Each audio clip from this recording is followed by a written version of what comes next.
Yippee! Yahoo! Hallelujah! We have another day! This is Chris Collins. I'm a reviver, much like you, and I am healing. You know, we just started this podcast, and there should be something said before you go forward, because you may or may not want to tune in, and I'll tell you why. We're going to be talking about blood and guts. Really. Not prolly, but really. We're going to talk about how blood works. We're going to talk about how blood doesn't work. We're going to talk about guts and how the inner workings of our guts work and how they don't. How allergic we are to, I don't know, so many things. And how homeopathics say it is all disease begins in the gut. That's what they say. I pretty much kind of agree with that because I've talked to a lot of people with a lot of diagnoses, and they have all, to a person even, had to change what they ate. And they were all amazed, just like I was, about how food interrupts life. And whether it's, this is where it gets tricky, so you can turn off if you don't want to hear this stuff.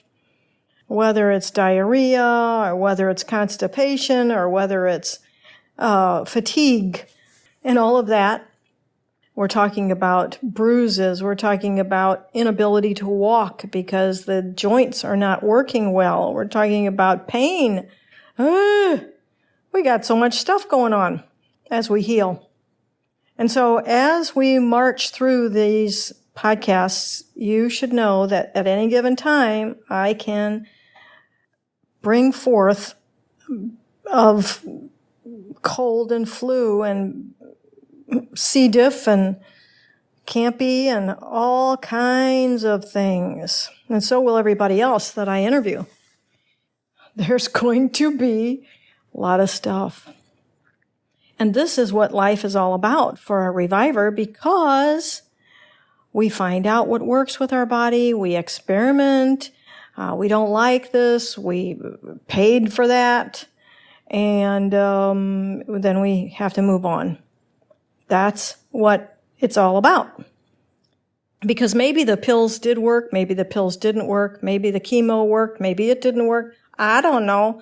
There's all kinds of things that we do and we try maybe for 3 months, and then we say, well, that's not giving me anything. And then we move on to other things.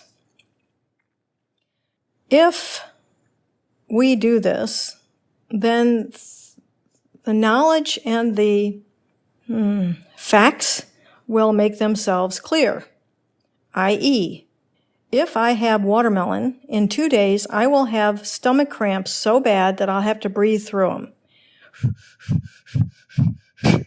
Which is that kind of the same kind of stomach cramps I used to have when I had milk, because I was lactose intolerant since birth. So we can talk about that another time. But if I have that watermelon, it's not a good thing. That kind of goes for other melons, not as bad. But I don't do melon. Now, 95% of the rest of the population probably is not going to have that reaction. That's a good thing, because watermelon is delightful. And I can have a bite, maybe even 2 bites. Okay, I could really have 3 bites. But after that, I'm pushing it. And so I don't do it anymore. How many times did I have to go through it to figure that out? Well, a lot of times, because I am so hard-headed. Oh.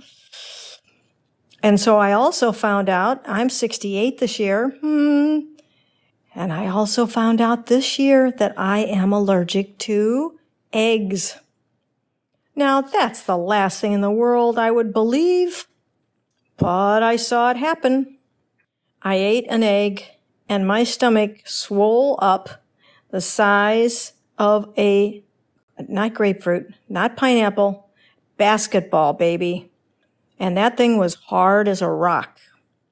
And I said, oh my gosh, it's the eggs. Because I was eating a lot of eggs. So that was just in the year 68 of my life. So you learn more and more and more, and you probably change as you go through this. My friend Kim Lebbing, who teaches people about guts and is a coach for guts, my guthealthcoach.com.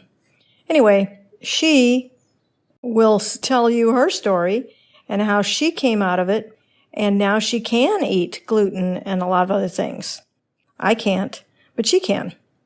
So as we walk through this process, I'm just letting you know that there's going to be a whole bunch of discussion about poop, about formation of stomach issues, throwing all kinds of wonderful things that we go through. And if you really want to know this stuff, then hang on. And if you don't, we certainly don't mind. We'd like you to stay, of course, but we understand. So that was just a warning shot. Oh, from the toilet bowl, I guess. So, all right. One step, one breath. First, one breath. Then one step. And we'll talk next time.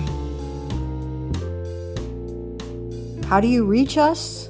How do you leave messages for us? Come on Facebook or come to our website, revivor.net, and subscribe for our newsletters, etc., whenever you want. This website is built just for giving information about healing for you.